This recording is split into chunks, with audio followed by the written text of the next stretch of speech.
আমি প্ৰতি বছৰে 15 আগষ্টৰ দিনা আমাৰ স্বাধীনতা দিৱস পালন কৰোঁ। 1947 চনৰ 15 আগষ্টৰ দিনা ব্ৰিটিছ শাসনৰ পৰা ভাৰতে স্বাধীনতা লাভ কৰিছিলে। ব্ৰিটিছৰ হাতৰ পৰা স্বাধীনতা লাভ কৰা স্মৃতিত আমি আমাৰ স্বাধীনতা দিৱস পালন কৰোঁ।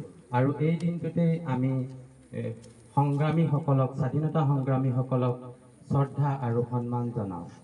স্বাধীনতা দিৱস মানে এক বন্ধৰ দিন নহয়, ই হ'ল আমাৰ উদযাপন আৰু গহীন সোঁৱৰণিৰ দিন।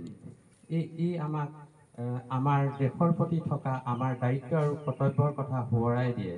আজি আমি আমাৰ দেশ উন্নত দিশলৈ লৈ যাবলৈ আমি দৃঢ় সংকল্পবদ্ধ হ'ব লাগে।